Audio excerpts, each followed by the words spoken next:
Bonjour et bienvenue sur ma chaîne. Ici on parle d'esprit critique, en bref et en illustré, et ça commence par le début.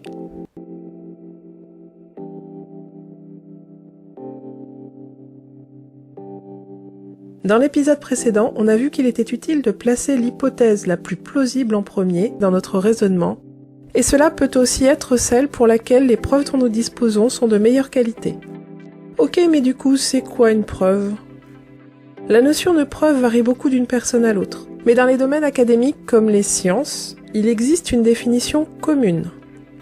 Selon le dictionnaire de l'Académie française, la définition est la suivante.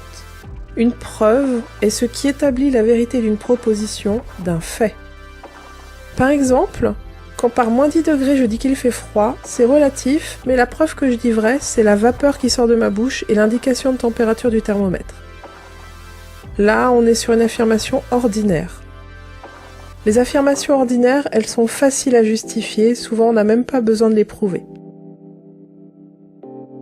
Mais si un ami vient me dire que les taupes-garous existent, moi je veux des preuves.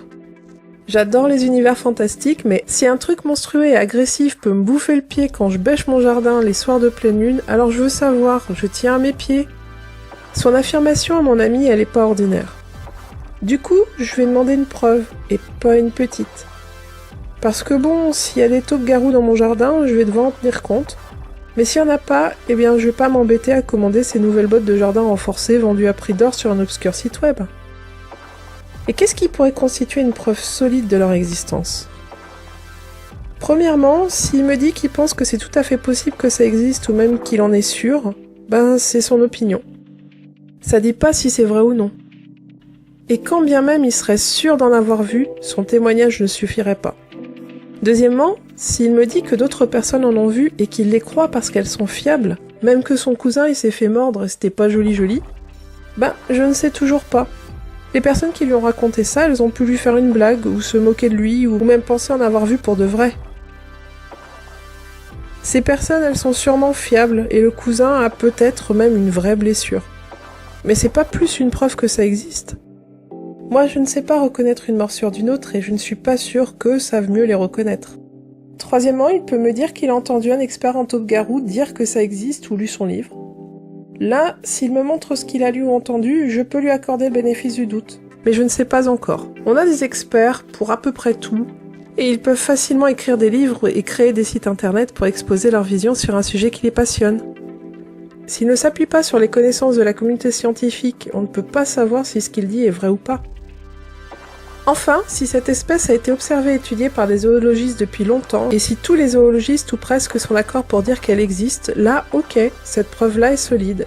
Elle s'appuie sur des connaissances qui ont été mises à l'épreuve et ont survécu.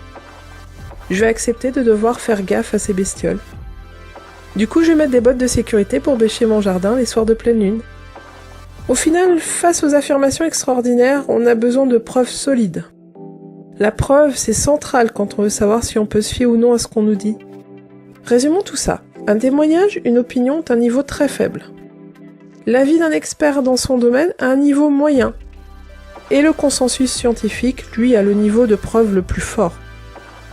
Petite précision cependant concernant le témoignage.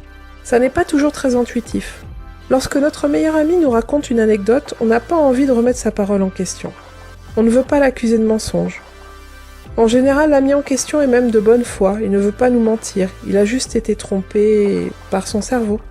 Connaissez-vous les biais cognitifs ? Merci d'avoir suivi cette vidéo. Si elle vous a plu, vous pouvez la liker, la partager, la commenter. Et on se retrouve bientôt pour un nouvel épisode de Par le début.